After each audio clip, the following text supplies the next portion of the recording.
Hey guys, it's Miss Hanf, and we are hopefully going to be finishing chapter 24 today in Charlotte Bronte's classic British novel, Jane Eyre.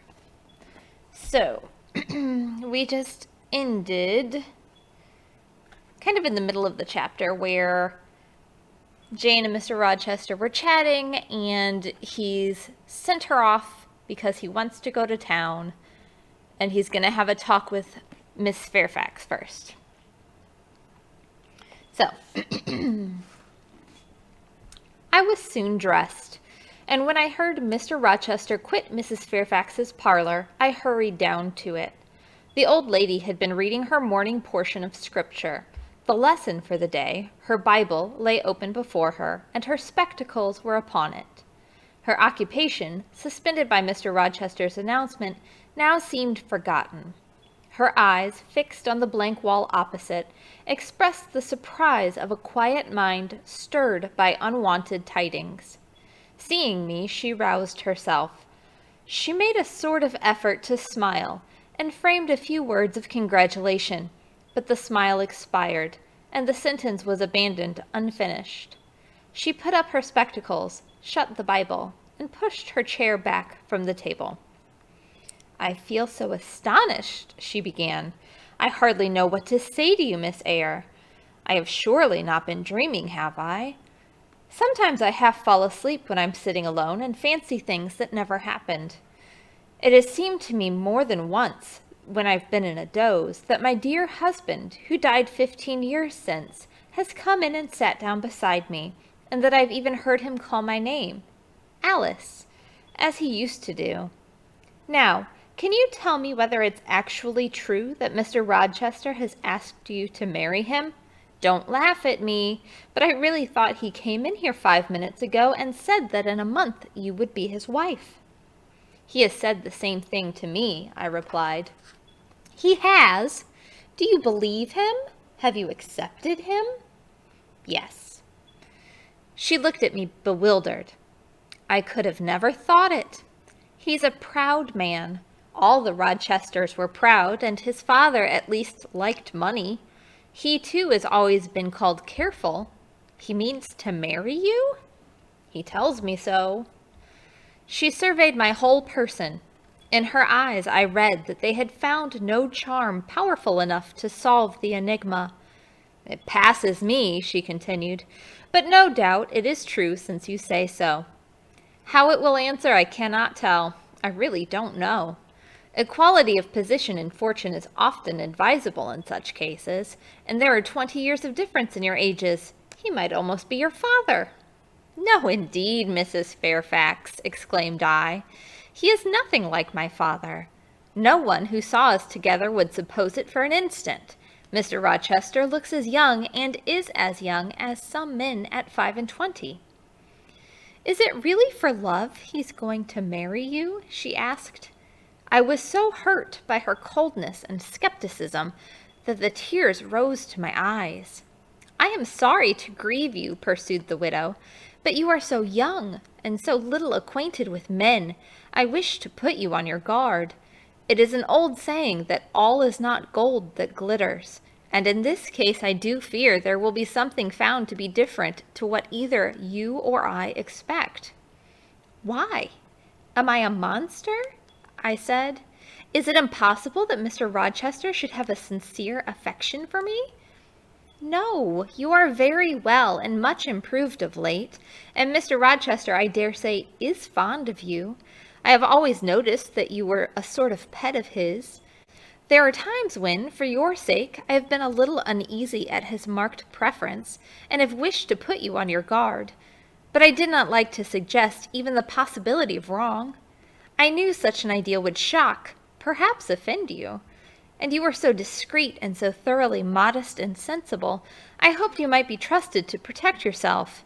Last night I cannot tell you what I suffered when I sought all over the house and could find you nowhere, nor the master either, and then at 12 o'clock saw you come in with him." "Well, never mind that now," I interrupted impatiently. "It's enough that it's all right." "I hope all will be right in the end," she said, "but believe me, you cannot be too careful. Try and keep Mr. Rochester at a distance. Distrust yourself as well as him. Gentlemen in his station are not accustomed to marry their governesses." I was growing truly irritated. Happily, Adele ran in. Let me go to Millcote too," she cried. "Mr. Rochester won't, though there is so much room in the new carriage. Beg him to let me go, mademoiselle." "That I will, Adele." And I hastened away with her, glad to quit my gloomy monitress. The carriage was ready. They were bringing it round to the front, and my master was pacing the pavement, Pilot following him backwards and forwards. "Adele may accompany us, may she not, sir?" I told her no. I'll have no brats. I'll only have you. "Do let her go, Mr. Rochester, if you please. It would be better." "No, not it. She will be a restraint." He was quite peremptory, both in look and voice. The chill of Mrs. Fairfax's warnings and the damp of her doubts were upon me. Something of unsubstantiality and uncertainty had beset my hopes. I half lost the sense of power over him. I was about to mechanically obey him, without further remonstrance, but as he helped me into the carriage, he looked at my face. "What's the matter?" he asked. "All the sunshine is gone. Do you really wish the bairn to go? Will it annoy you if she's left behind?" "I would far rather she went, sir." "Then off for your bonnet and back like a flash of lightning," he cried to Adele. She obeyed him with what speed she might. "After all, a single morning's interruption will not matter much," said he, "when I mean to shortly claim you, your thoughts, conversation, and company for life." Adele, when lifted in, commenced kissing me by way of expressing her gratitude for my intercession. She was instantly stowed away into a corner on the other side of him. She then peeped round to where I sat. So stern a neighbor was too restrictive. To him, in his present fractious mood, she dared whisper no observations, nor ask him of any information. "Let her come to me," I entreated. "She will perhaps trouble you, sir, and there's plenty of room on this side." He handed her over as if she had been a lapdog. "I'll send her to school yet," he said, but now he was smiling. Adele heard him and asked if she was to go to school. "Sans mademoiselle?"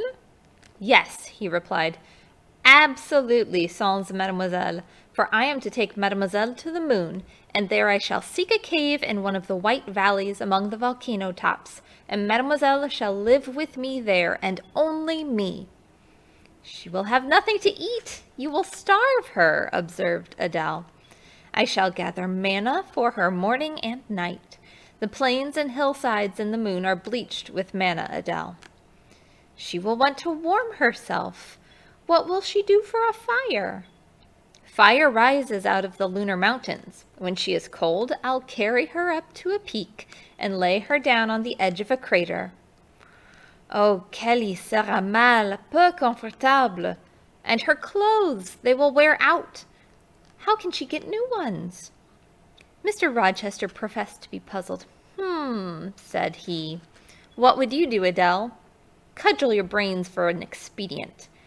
How would a white or pink cloud answer for a gown, do you think? And one could cut a pretty enough scarf out of a rainbow." "She is far better as she is," concluded Adele, after musing some time.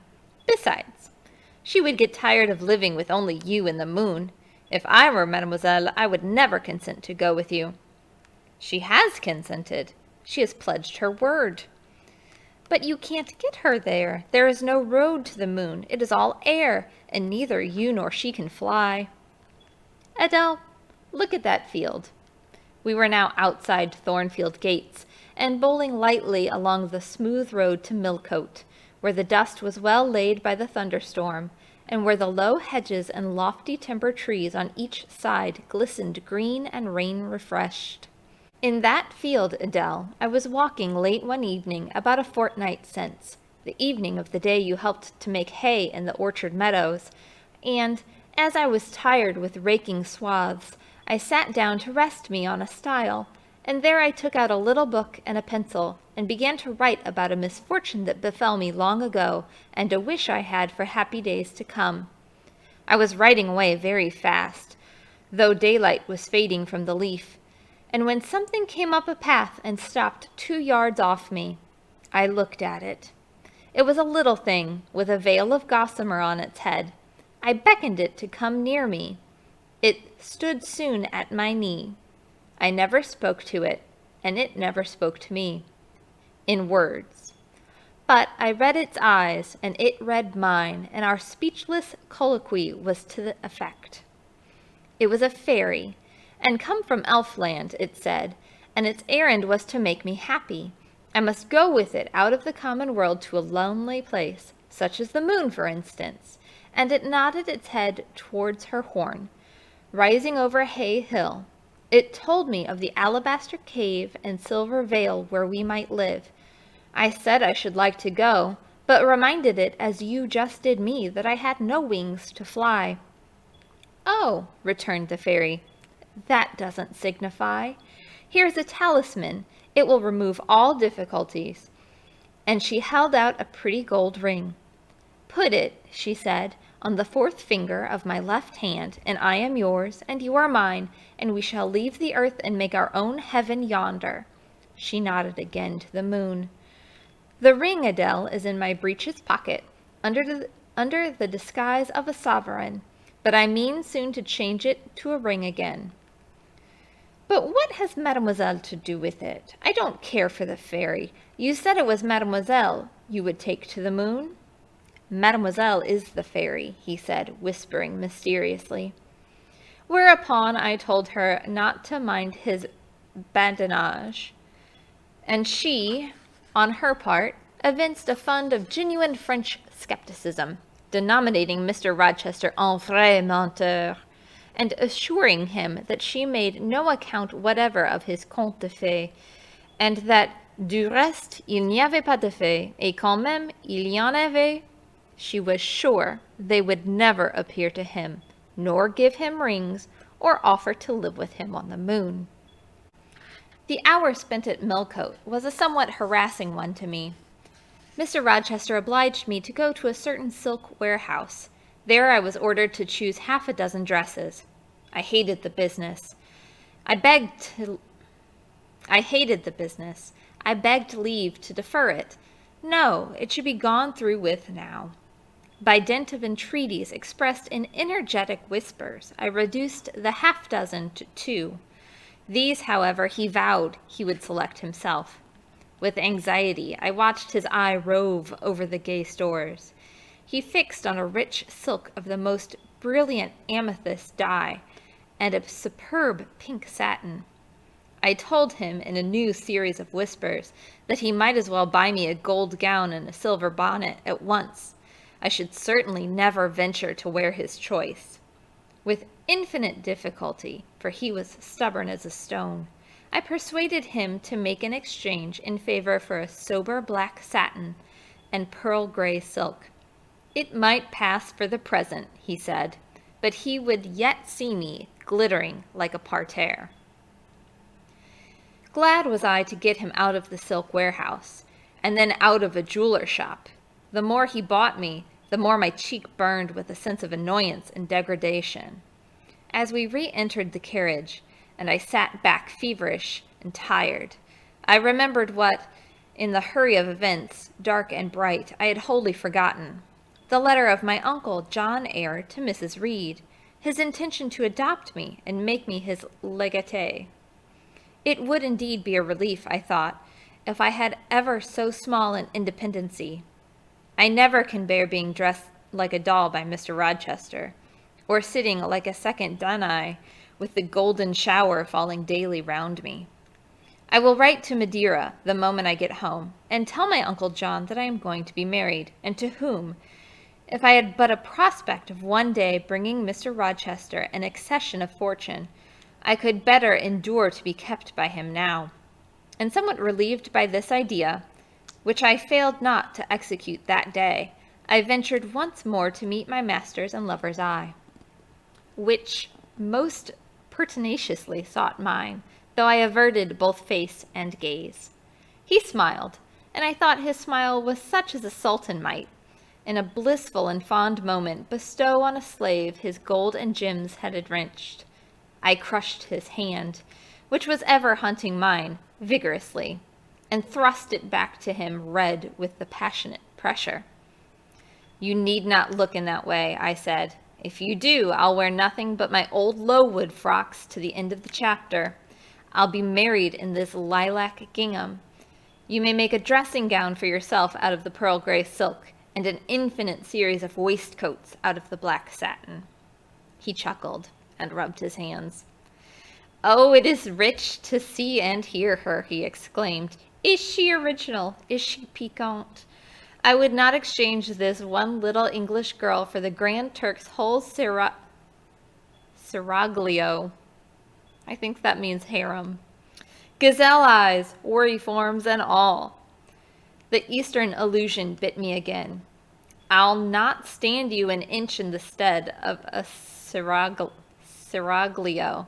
I'll put a definition on the board," I said, "so don't consider me an equivalent for one.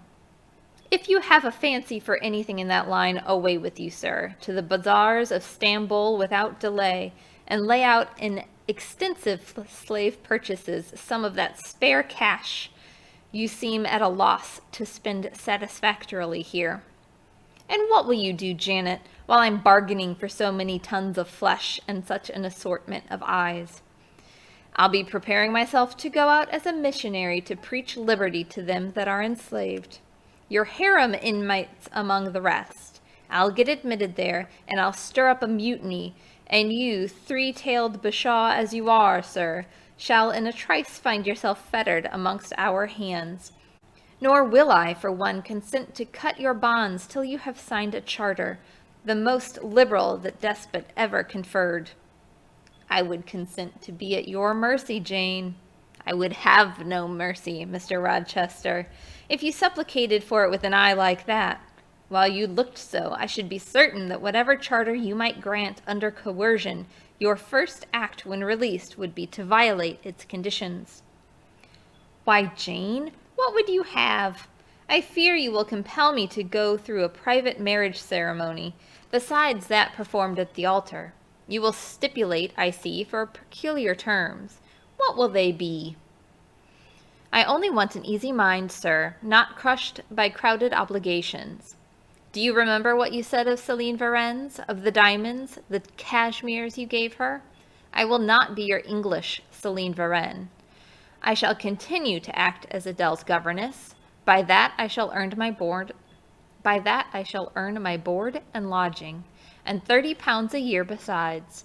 I'll furnish my own wardrobe out of that money, and you shall give me nothing but—" "Well, but what?" "Your regard, and I will give you mine in return. That debt will be quit." "Well, for cool native impudence and pure innate pride you haven't your equal," said he. We were now approaching Thornfield. "Will it please you to dine with me today?" he asked as we re-entered the gates. "No, thank you, sir." "And what for no thank you, if I may inquire?" "I never have dined with you, sir, and I see no reason why I should, till—" "Till what? You delight in half-phrases." "Till I can't help it." "Do you suppose I eat like an ogre or a ghoul, that you dread being the companion of my repast?" "I have formed no supposition on the subject, sir, but I want to go on as usual for another month." "You will give up your governessing slavery at once." "Indeed, begging your pardon, I shall not. I shall just go on with it as usual. I shall keep out of your way all day, as I've been accustomed to do. You may send for me in the evening, when you feel disposed to see me, and I'll come, but at no other time." "I want a smoke, Jane, or a pinch of snuff, to comfort me under all this, pour me donner une contenance, as Adele would say. And unfortunately I have neither my cigar case nor my snuff box. But listen, whisper. It is your time now, little tyrant, but it will be mine presently. And when once I have fairly seized you to have and to hold, I'll just figuratively speaking, attach you to a chain like this, touching his watch guard. Yes, bonny wee thing, I'll wear you in my bosom, lest my jewel I should tine. He said this as he helped me to alight from the carriage, and while he afterwards lifted out Adele, I entered the house and made good my retreat upstairs. He duly summoned me to his presence in the evening. I had prepared an occupation for him, for I was determined not to spend the whole time in a tete-a-tete conversation. I remembered his fine voice. I knew he liked to sing. Good singers generally do. I was no vocalist myself, and in his fastidious judgment, no musician either, but I delighted in listening when the performance was good. No sooner had twilight, that hour of romance, begun to lower her blue and starry banner over the lattice, than I rose, opened the piano, and entreated him, for the love of heaven, to give me a song. He said I was a capricious witch, and that he would rather sing another time, but I averred that no time was like the present. Did I like his voice, he asked. Very much. I was not fond of pampering that susceptible vanity of his, but for once, and from motives of expediency, I would even soothe and stimulate it. Then, Jane, you must play the accompaniment. Very well, sir, I will try. I did try, but was presently swept off the stool and denominated a little bungler, being pushed unceremoniously to one side, which was precisely what I had wished. He usurped my place and proceeded to accompany himself, for he could play as well as sing. He hied me to the window recess, and while I sat there and looked out on the trees and dim lawn, to a sweet air was sung in mellow tones the following strain. And there's a bit of song lyrics that goes on from here through this whole next page and over to here. But I'm not going to sing the song because I don't know how it goes. It seems very lovey and smoochy, and I'm going to leave it at that. So, he's singing and playing, and now he's done. He rose and came toward me, and I saw his face all kindled, and his full falcon eye flashing, and tenderness and passion in every lineament. I quailed momentarily. Then I rallied. Soft scene, daring demonstration, I would not have, and I stood in peril of both. A weapon of defense must be prepared.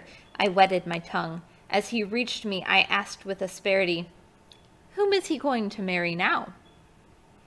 That was a strange question to be put by his darling Jane.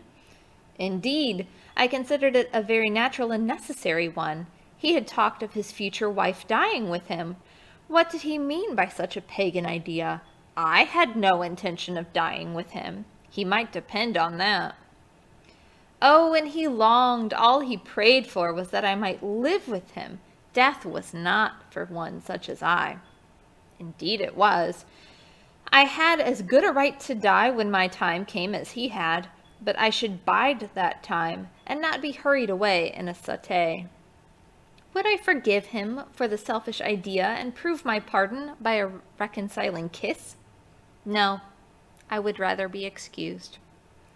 Here I heard myself apostrophized as a hard little thing, and it was added, any other woman would have been melted to the marrow at hearing such stanzas crooned in her praise. I assured him I was naturally hard, very flinty, and that he would often find me so, and that, moreover, I was determined to show him divers rugged points in my character. Before the ensuing 4 weeks had elapsed, he should know fully what sort of a bargain he had made, while there was yet time to rescind it. Would I be quiet and talk rationally? I would be quiet if he liked. And as to talking rationally, I flattered myself that I was doing it now. He fretted, pished, and pshawed. Very good, I thought. You may fume and fidget as you please, but this is the best plan to pursue with you, I am certain. I like you more than I can say, but I'll not sink into a bathos of sentiment, and with this needle of repartee I'll keep you from the edge of the gulf too, and moreover maintain by its pungent aid that distance between you and myself most conducive to our real mutual advantage. From less to more, I worked him up to considerable irritation. Then, after he had retired in dudgeon quite to the other end of the room, I got up, saying, "I wish you good night, sir." In my natural and wonted respectful manner, I slipped out by the side door and got away. The system thus entered on, I pursued during the whole season of probation, and with the best success. He was kept, to be sure, rather cross and crusty, but on the whole I could see he was excellently entertained, and that a lamb-like submission and turtle-dove sensibility, while fostering his despotism more, would have pleased his judgment, satisfied his common sense, and even suited his taste less. In other people's presence I was, as formerly, deferential and quiet, any other line of conduct being uncalled for. It was only in the evening conferences I thus thwarted and afflicted him. He continued to send for me punctually the moment the clock struck 7, though, when I appeared before him now, he had no such honeyed terms as love and darling on his lips. The best words at my service were provoking puppet, malicious elf, sprite, changeling, etc. For caresses, too, I now got grimaces. For a pressure of the hand, a pinch on the arm. For a kiss on the cheek, a severe tweak of the ear. It was all right. At present, I decidedly preferred these fierce favors to anything more tender. Mrs. Fairfax, I saw, approved me. Her anxiety on my account vanished. Therefore, I was certain I did well. Meantime, Mr. Rochester affirmed I was wearing him to skin and bone, and threatened awful vengeance for my present conduct at a period fast coming.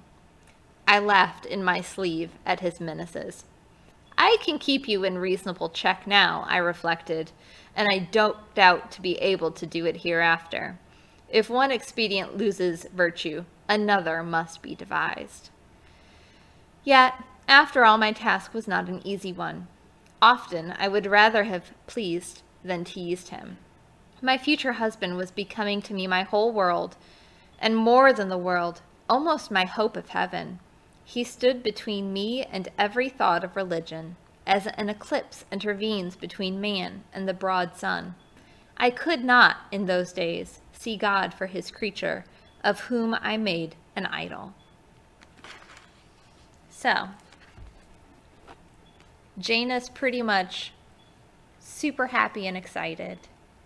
She's still her cranky old self, but she's excited to get married. She's deeply in love, and that's not going to last a long time. So I hope you come back for the next chapter, wherein I think we have the last couple days before the wedding and then the wedding itself. So I hope you come back for chapter 25 and have a good day.